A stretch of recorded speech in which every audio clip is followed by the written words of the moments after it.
Doctor Yasmin Rashid صاحبہ، شاہ محمود قریشی صاحب، اجاز چودھری صاحب، عمر چیمہ صاحب، انہوں نے اپنے جو پارٹی لیڈر ہیں چیئرمین پی ٹی آئی عمران خان صاحب سے اختلاف کیا ہے۔ ان کا یہ کہنا ہے جو سنگین بحران اس وقت ملک کو درپیش ہیں اس کا واحد حل ڈائیلاگ ہیں، اور وہ سیاستدانوں کے ساتھ بھی ڈائیلاگ ہونے چاہیے۔ جبکہ دوسری طرف خان صاحب کا یہ کہنا ہے، جس طرح علیمہ خان صاحبہ نے باہر آ کے بات کی تھی، خان ڈائیلاگ ان سے کرنا چاہتا ہے جن سے امریکہ بات کرتا ہے۔ امریکہ بھی جس کو سمجھتا ہے کہ پاکستان میں اختیارات کا منبع کس کے پاس ہے، اس سے ڈائیلاگ کیے جائیں کہ بقول خان صاحب کے کہ اگر امریکہ کو یہ سمجھ ہے تو ہمیں پاکستان میں رہتے ہوئے سمجھ کیوں نہیں ہے کہ ڈائیلاگ ان سے کیے جائیں جن کے پاس اختیار ہے۔ رانا ثناء اللہ نے کل اوپنلی یہ کہا کہ I was not expecting from I کے کہ وہ اتنی دلیری اور بہادری سے جیل کاٹیں گے۔ اس کے ساتھ ساتھ انہوں نے ایک اور بات کی کہ میرے پاس جو انفارمیشن تھی کہ خان صاحب جو ہیں وہ نشہ کرتے ہیں، اور انہوں نے کہا کہ جس طرح اس بندے نے جیل کاٹی ہے تو مجھے اب یہ بھی یقین ہوتا جا رہا ہے کہ وہ بندہ نشہ بھی نہیں کرتا۔ تو جب آپ کا رائیول آپ کی تعریف کرے تو اس کا مطلب ہے آپ نے جیل کاٹی ہے۔ کہ کیا عثمان نے آئی ایم ایف کے ساتھ ڈیل کی تھی؟ کہ عثمان نے آئی ایم ایف سے قرضے لیے؟ آئی پی پیس کے ساتھ ماں جی نے کوئی ایگریمنٹ کیا تھا؟ ماں تو نہ قرضے لینے میں نہ دینے میں۔ میں اس ماں کی بات کر رہا ہوں جس کو گھسیٹا گیا، اور وہی ماں کروڑوں ماؤں کی ترجمانی کریں۔ آپ ان کے گھر 40 50 ہزار کا بل بھیج دیتے ہیں۔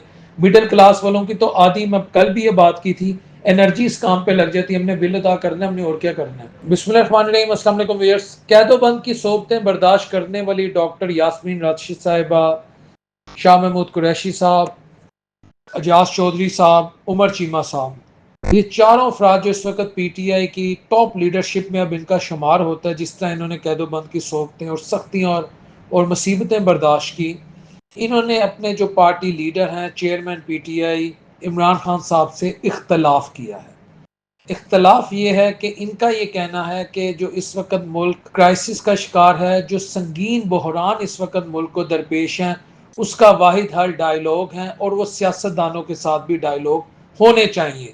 جبکہ دوسری طرف خان صاحب کا یہ کہنا ہے، جس طرح علیمہ خان صاحبہ نے باہر آ کے بات کی تھی، جب وہ ڈیالہ جیل سے باہر آتی ہیں وہ بھی اس کی پریس کانفرنس کرتی ہیں، وہ یہ کہتی ہیں کہ خان ڈائیلاگ ان سے کرنا چاہتا ہے جن سے امریکہ بات کرتا ہے۔ جیسے کہ پریزیڈنٹ ٹرمپ کی بھی بات اسٹیبلشمنٹ کے جو سربراہ ہیں یا پاکستان آرمی چیف سے بات ہوئی ہے، تو کہتی ہے کہ ڈائیلاگ ان سے کریں جن کے پاس اختیارات ہیں۔ جن کے پاس اختیارات ہی نہیں ہیں تو ان سے کیا ڈائیلاگ کرنے؟ یعنی امریکہ بھی جس کو سمجھتا ہے کہ پاکستان میں اختیارات کا منبع کس کے پاس ہے، اس سے ڈائیلاگ کیے جائیں، رادر دین کہ پی ٹی آئی، پیپلز پارٹی، نون لیگ، چاہے کوئی پولیٹیکل پارٹی پاپولر ہے، ان پاپولر ہے، کوئی اقتدار میں ہے، اقتدار سے باہر ہے، کوئی آئینی ادارے یا آئینی عہدے لے کے بیٹھے جیسے پاکستان پیپلز پارٹی جو ہے، وہ کہتے ہیں ان کے بقول خان صاحب کے کہ اگر امریکہ کو یہ سمجھ ہے تو ہمیں پاکستان میں رہتے ہوئے سمجھ کیوں نہیں ہے کہ ڈائیلاگ ان سے کیے جائیں جن کے پاس اختیار ہے۔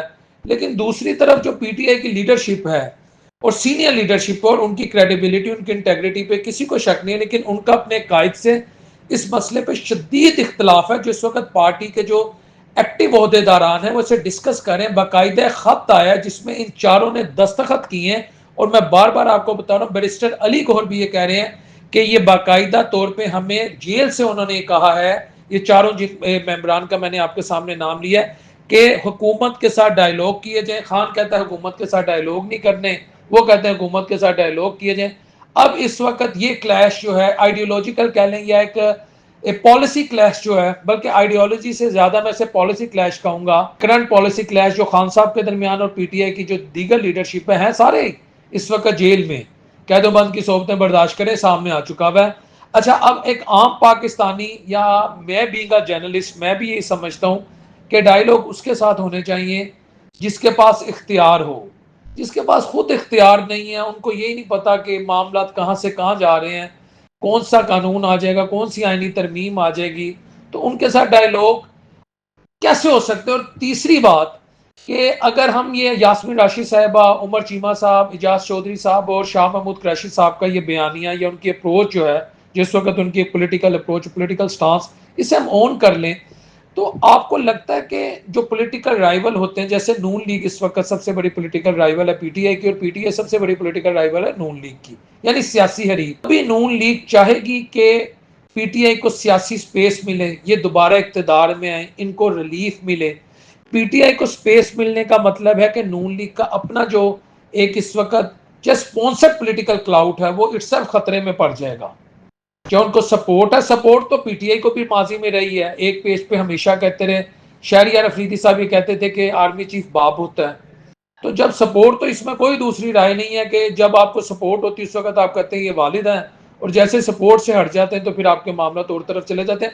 لیکن میرا ایک سوال یہ ہے کہ خان کی جو اپروچ ہے اٹ از میرا خیال ہے کلوز ٹو ریالٹی، حقیقت پسندی پر مبنی ہے کہ ڈائیلاگ اس سے کریں جس کے ساتھ معاملات چل سکے، رادر دین کہ ان سے کریں جو خود ہمیں اس حالت میں رکھ کے بینیفیشری بنے ہوئے اقتدار کے.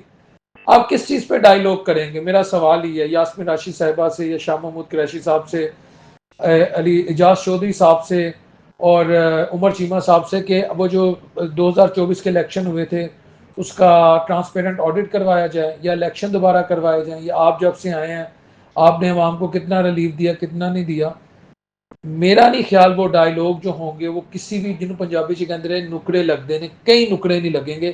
وہ ایک آپ یہ کہہ سکتے ہیں کہ ایک ان اینڈنگ وہ ڈسکشن ہوگی. اور اب تو جتنی اس وقت حکومت کی پوزیشن مضبوط ہے اور پی ٹی اے کی جو حالت ہے، آج ڈون کے ایڈیٹوریل میں ایک آرٹیکل ہے، یہ بھی میرے ساتھ ونڈو میں آپ کو دکھا رہا ہوں، پی ٹی آئی ان ڈس ارے. اس کا مطلب پی ٹی اے تتر بتر ہوئی پڑی ہے، کوئی کسی پر ٹرسٹ نہیں کر رہا، کمزور ہو چکی ہے.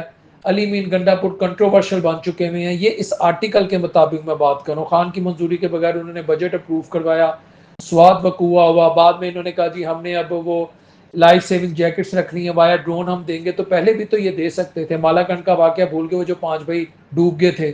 تو کیا سوشل میڈیا کی تنقید ہی پی ٹی آئی کو وہ ایکٹیو کرتی ہے؟ اور اس آرٹیکل میں جو ڈان نیوز میں آرٹیکل ہے اس میں بھی کہا گیا ہے کہ یہ عوامی اینگر ہے جس کی وجہ سے پی ٹی آئی کی جو لیڈرشپ ہے، جن کے بارے میں خواجہ آصف صاحب اور رانا ثناء اللہ صاحب، بالخصوص خواجہ آصف صاحب نے یہ کہا ہے کہ کہیں بھی، یعنی کبھی بھی یہ اڑ کے دوسری سیاسی جماعتوں میں جا سکتے ہیں.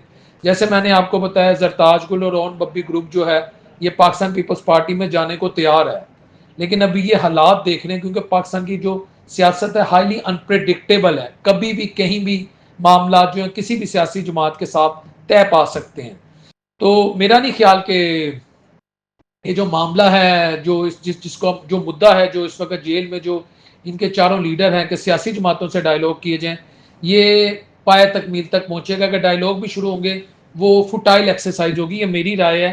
کیونکہ کوئی بھی سیاسی جماعت، چاہے وہ پی ٹی اے بھی اقتدار میں ہو، اپنی کسی رائیول سیاسی جماعت کو، یہ سیاست کا اصول ہے، اتنی سپیس دیتی نہیں ہے کہ وہ اقتدار میں دوبارہ آ جائے. اور ان کو اپنی پاپولیرٹی کا بھی پتہ ہے. اجمل جامی صاحب ہیں، انہوں نے کل عمران خان صاحب کے متعلق جب رانا ثناء اللہ سے پوچھا، یہ کیونکہ رانا ثناء اللہ صاحب کی مجھے ایک اپروچ اچھی لگی کہ ایٹ لیسٹ وہ بے حقیقت پسندانہ ان کا بھی ایک رویہ ہو چکا ہے. خواجہ سعد رفیق کا بھی ہو چکا ہے اور رانا ثناء اللہ کا بھی. رانا ثناء اللہ نے کل جسے کہتے ہیں نا وہ بانگے دول، یا اوپنلی یہ کہا کہ I was not expecting from I کہ وہ اتنی دلیری اور بہادری سے جیل کاٹیں گے. اور انہوں نے کاٹی، اور انہوں نے جیل کاٹی. اینو کہتے ہیں جیل کٹنا. کل رانا ثناء اللہ نے اس بات کا اقرار کیا. اس کے ساتھ ساتھ انہوں نے ایک اور بات کی کہ میرے پاس جو انفارمیشن تھی کہ خان صاحب جو ہیں وہ نشہ کرتے ہیں، اور بڑا ہی کوئی عجیب و غریب قسم کا نشہ کرتے ہیں. جس طرح رانا ثناء اللہ صاحب یہ کہتے تھے کہ ان کا یورن آپ ٹیسٹ کروائیں اگر آپ کے علم میں ہو. تو انہوں نے کہا کہ جس طرح اس بندے نے جیل کاٹی ہے تو مجھے اب یہ بھی یقین ہوتا جا رہا ہے، ان کی بات کا تقریباً جسٹ یہی ہے کہ وہ بندہ نشہ بھی نہیں کرتا. وہ بندے کے متعلق میرے پاس جو انفارمیشن تھی وہ غلط تھی. تو جب آپ کا رائیول آپ کی تعریف کرے تو اس کا مطلب ہے آپ نے جیل کاٹی ہے. اور جب ان کی بہنیں باہر آتی ہیں ڈیالہ جیل سے، نورین خان ہو گئی، علیمہ خان صاحبہ ہو گئی، جو دیگر ان کی بہنیں ہیں، وہ کہتی ہیں ایسے جیسے گرم تندور یا اوون میں خان صاحب بیٹھے ہوتے، نچڑے ہوئے کپڑے ہوتے ہیں. اور بعض اوقات تو وہ بلکہ خان صاحب نے یہ بھی کہا کہ میرا وزن اس لیے کم ہوتا جا رہا ہے کہ میں 22 گھنٹے تو ہل بھی نہیں سکتا، اسی گرمی میں بیٹھا رہتا ہوں. مگر وہ بندہ جیل کاٹ گیا. یہ بڑی بات ہے، یقین کریں. اچھا، اس کے ساتھ ساتھ سوشل میڈیا کا پریشر بھی کامیاب ہو گیا. وہ جو آپ کے سامنے بڑی خبر وائرل کر رہی، گردش میں رہی، اور اچھا فیصلہ ہے. جب حکومت کوئی اچھا فیصلہ کرے تو ہمیں اسے اپریشیٹ کرنا چاہیے. چلیں دیر ہے درست ہے، جس کی مریم اورنگزیب صاحبہ نے بھی تصدیق کر دی ہے کہ جناح انسٹیٹیوٹ آف کارڈیولوجی کا نام تبدیل نہیں کیا جا رہا، اس کو Maryam institute of cardiovascular diseases کے نام سے منسوب نہیں کیا جا رہا. چاہے سوشل میڈیا کا پریشر تھا، کیونکہ مریم نواز شریف صاحبہ نے اپنی ایک تقریر میں بھی کہا تھا کہ وہاں جو ہم ایک سینٹر بنا رہے ہیں جس کو Maryam institute of cardiovascular diseases کے نام سے ہم اس کو آپریشنل کریں گے. کیونکہ اب یہ حقیقت ہے کہ پاکستان میں بالخصوص جو ہارٹ کے پیشنٹ، اگر آپ لاہور میں سب سے بڑا جو ہارٹ کا ادارہ ہے وہ پی آئی سی ہے، لیکن آپ وہاں چلے جائیں لوگ ویل چیئر پہ ایک ایک بیڈ پہ دو دو لوگ بیٹھے ہیں. یہاں میں گورنمنٹ کو کلیم نہیں کر رہا، آبادی اتنی ہے، چاہے پی ٹی آئی کی گورنمنٹ ہے نون لیگ کی ہو، وہ کہ انہیں بنانے چاہیے رادر دین ہم ادھر ادھر جائیں. بنایا بھی ہے لیکن اتنا ایشو ہے اس وقت 25 سے 26 کروڑ عوام اور ہارٹ کے ایشوز. ابھی آپ کے علم میں ہوگا کہ وہ ایک کرسچن اسکول ہے، ایک نجی اسکول ہے، وہ ایک ٹیچر باقاعدہ لیکچر دے رہے تھے. He was looking fit, hale and healthy, completely healthy. He was looking fit, he was looking healthy.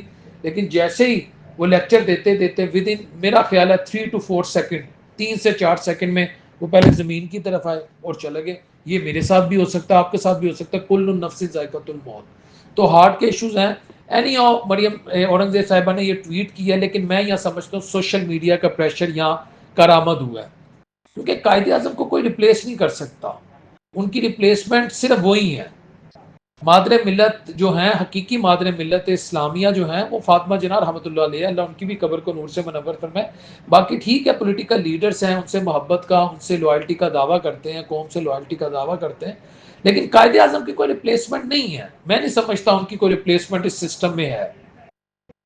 مجھے نہیں لگتا کہ قائد اعظم محمد علی جناح جیسا ایک با کردار، ایک دلیر، ایک بہادر اور اصولوں والا شخص، لالچ سے فری شخص، جس کی زندگی صرف پاکستان تھی، پاکستان بنانا تھا، آقا علیہ الصلوۃ والسلام کے نام پر ایک ملک لینا تھا، ان کے نام کی ریپلیسمنٹ سوال ہی پیدا نہیں ہوتا کوئی شخص کر سکے. اگر کوئی کرے گا تو میرا خیال ہے وہ اپنے ساتھ بھی اور صرف اپنے ساتھ ہی زیادتی کرے گا، کیونکہ ان کی جو عوام کے دل میں جگہ ہے اس کو کوئی ریپلیس نہیں کر سکتا. اچھا، سوشل میڈیا کے پریشر کی میں بات کر رہا ہوں. یہ سوات وقوعہ جو ہوا تھا، جو سانیہ ہوا تھا، منگورا سانیہ، اس پر بھی سوشل میڈیا کے پریشر ہے کہ ابھی انہوں نے لائف سیونگ جیکٹس اور وایا ڈرون کے اگر کوئی خدا نخواستہ فیملی پھنس جائے، ٹریپ ہو جائے، وہ دی جائے. لیکن دوسری طرف اس وقت ٹورزم پاکستان میں کافی زیادہ ان گرمیوں میں ہو جاتا ہے، بلکہ پاکستان کے ناردرن ایریاز کی طرف موو کرتے. تو میں ان سے بھی ریکویسٹ کروں گا کہ خدارہ چند ویوز کے لیے، سیلفی بنانے کے چکروں میں آپ نا دریاؤں کی طرف یا یہ چشموں کی طرف رخ مت کیا کریں. آپ کو آئیڈیا نہیں ہوتا کہ کب کہاں سے پانی آ جائے. ڈیفورسٹیشن بہت زیادہ ہو رہی ہے اور سمجھ نہیں آتی، ود ان نو ٹائم ایک دم پانی آپ کو چاروں طرف سے گھیر لیتا ہے اور پھر آپ ٹریپ ہو جاتے ہیں، بلکہ موت کے منہ میں چلے جاتے ہیں. سیلفیاں وغیرہ آ گئی تو تھوڑی ناچنے والے ہم نے ایک کلچر بنا دی. ہر فیملی میں بچیاں، ہر دوسرے گھر سے بچیاں ناچتے ہوئے آتی ہیں، آپ وہ دیکھ لیا کریں. آپ وہ ویوز اگر اس طرح، میں کیا کہوں، اس سیلفی کلچر نے بڑی زندگیاں نگل لی ہیں. وہ کل ایک ویڈیو بھی وائرل تھی، ایک بچہ بلڈنگ کے اوپر جو تھا وہ جمپنگ کر رہا تھا، 3-4 منزلہ بلڈنگ تھی، لڑکا ہی تھا، بچہ تو نہیں تھا. اچانک اس کا ہاتھ سلپ ہوا، وہ بھی اللہ کے زور پیش ہو گیا، صرف ویوز کے چکروں میں. زندگی ضائع ہو گئی یار. تو اس کے علاوہ آج کی ایک اور جو خبر ہے جو بڑی پینفل ہے، وہ یہ ہے کہ پاکستان میں مہنگائی اس وقت اپنی، جسے کہتے ہیں نا، پیک پر ہے. اور اتنی شدید مہنگائی ہے کہ میں جب یہ سوچتا ہوں، میں ایز اے پاکستانی سوچتا ہوں کہ میں جو پیٹرول لے رہا ہوں اس پہ میں ٹیکس کتنا دے رہا ہوں، کیا 100+ یا 100 سے 100 کے پاس تو اوبیسلی میں دے رہا ہوں گا. تو یقین کرو اس وقت میں یہی سوچتا ہوں کہ اگر میں یہ ٹیکس کا پیسہ دے رہا ہوں تو یہ ٹیکس میرے ملک پہ لگے، یہ کرپشن کی نظر نہ ہو. یہ ٹیکس جو ہے یہ پاکستان کی فلاح و بہبود پہ لگے، یہ پاکستان کے تعلیمی اداروں پہ لگے، یہ پاکستان کے ہیلتھ سٹرکچر پہ لگے، یہ پاکستان کے ڈیفنس کو انونسیبل بنانے کے لیے لگے. یہ پاکستان میں جو چھوٹے بچے جو میل نیوٹریشن کی وجہ سے ان کی گروتھ نہیں ہوتی، یہ سینکڑوں رپورٹس آ چکی ہوئی ہیں. WHO کی آپ ویب سائٹ پہ جا کے ان کا اولڈ ڈیٹا دیکھ لیں، سب کچھ موجود ہے. یہ تو میں پرانی باتیں کر رہا ہوں کہ اس پہ لگے. ہم سے آپ پیٹرول کے، بجلی کے، دیگر پیسے تو آپ لوگ وصول کر لیتے ہیں، لیکن ایسی چیزیں اگر پاکستان کی عوام پہ لگے تو اس سے اچھی بات کوئی نہیں. اچھا، ایک اور حوصلہ افزا خبر ہے جسے میں کہوں گا دیر آمد درست آمد، دیر آئے درست آئے. آپ کے علم میں ہوگا گزشتہ روز ایک ویڈیو بڑی وائرل ہوئی ہے جس میں ایک ادھیر عمر خاتون ماجی جو ہیں ان کو ایک سیکیورٹی گارڈ جو وابڈا کا ملازم ہے، لیسکو کا ملازم ہے، وہ ان کو گھسیٹ کے اپنے آفس سے نکال لیا. اور یقین کریں اس پر میں صرف یہی کہوں گا کہ کاش اس سیکیورٹی گارڈ کی اس کے والدین نے، اس کے گھر والوں نے تربیت کی ہوتی تو اس طرح کی گھٹیا اور غلیظ حرکت نہ کرتا. تربیت کی شدید کمی ہے، اور وہ حلالی لقمہ اگر اس کے اندر گیا ہوتا تب بھی ایسے نہ کرتا ہوتا. یعنی مجھے یقین ہے، کبھی یقین ہے، ایک تو اس کے والدین نے اس کی اچھی تربیت نہیں کی، اس کے منہ میں حرام ٹھوس ہے. اس کے بعد وہ جب سے یہاں سیکیورٹی گارڈ لگا جو کہتے نہیں ہے یار اندر رہ جائے صاحب ہے گا نہیں ہے گا میں میٹنگ کرانا 200 روپیہ دے صاحب دا نمبر دے 500 روپیہ دے انج کر کے, یہ وہ لوگ ہوتے ہیں. یعنی حرام کھا کھا کے جو اس کا پیٹ بھی جیسے نکلا ہوا تھا, تو وہ انڈیکیٹ کر رہا تھا کہ اس کو کسی ماں بہن بیٹی کی کوئی حیا نہیں ہے. اس کو برطرف کر دیا گیا. یہ میرے ساتھ نوٹیفیکیشن میں آپ کے ساتھ چلا رہا ہوں, اس کی ڈیوٹی سے مس بہیو کرنے سے برطرف کر دیا گیا. اس میں جو لیسکو انتظامیہ ہے ان کا دل کی عطا گرائیوں سے شکریہ ادا کرتا ہوں. ایٹ لیسٹ کہیں نہ کہیں یہ میسج گیا ہوگا ان ورکرز کو, چاہے وہ کسی بھی سرکاری ادارے میں ہو, کہ یار جو سائلین آتے ہیں, جو لوگ آتے ہیں نا, ان کے ساتھ اس طرح مت بہیو کریں. اچھا جی, ایک تھیوری یہ ہے کہ جی وہ ماں جی پتہ نہیں اندر کتنا شروغل کر رہی تھی, کتنا تنگ کر رہی تھی جو ان کو اس طرح نکالا گیا. میرا ایک سوال یہ ہے کہ کیا اس ماں نے آئی ایم ایف کے ساتھ ڈیل کی تھی, کیا اس ماں نے آئی ایم ایف سے قرضے لیے تھے؟ میرا سوال یہ, جو اربوں خربوں کے ہم پہ قرضے چڑھ گئے ہیں, آئی پی پیز کے ساتھ ماں جی نے کوئی ایگریمنٹ کیا تھا؟ ماں تو نہ قرضے لینے میں نہ دینے میں. آپ اس کو, میں اس ماں کی بات کر رہا ہوں جس کو گھسیٹا گیا, اور وہی ماں کروڑوں ماؤں کی ترجمانی کریں. آپ ان کے گھر 40 50 ہزار کا بل بھیج دیتے ہیں. مڈل کلاس والوں کی تو آدھی, میں کل بھی یہ بات کی تھی, انرجی اس کام پہ لگ جاتی ہے. ہم نے بل ادا کرنا ہے, ہم نے اور کیا کرنا ہے, چاہے گیس کا ہو, بجلی کا ہو, اس کے علاوہ پیٹرول, یہ وہ ڈیزل اور یہ چھوٹے موٹے خرچے, اس کی تنخواہ نکل جاتی اس میں, اس کی انکم اس میں نکل جاتی, یقین کریں. تو کم از کم اس کو نوکری سے فارغ کر کے یہ بڑا اچھا سٹیپ لیا ہے. میں اس پہ حکومت پنجاب کا, حکومت پاکستان کا اور لیسکو انتظامیہ کو کم از کم میں اپریشیٹ کرتا ہوں. جس نے بھی یہ سٹیپ لیا یہ اچھا لیا ہے, گو کہ دیر آئے درست ہے. اور یہ میسج دیا ہے کہ ماں بہنوں بیٹیوں کو عزت دو, اس طرح بے شرمی نہ کرو. اگر حرام کھایا ہوا ہے تو کم از کم ادھر ہی حیا کر لو. حرام کھائی جاؤ جب تک قبر کی مٹی تمہارے منہ کے اندر نہ گئی, تمہارے جسم کو نہ ٹچ کی, تم حرام سے کھانے سے باز نہیں آؤ گے. لیکن ماں بہنوں بیٹیوں کو تھوڑی سی عزت دے دو. السلام علیکم ورحمۃ اللہ وبرکاتہ.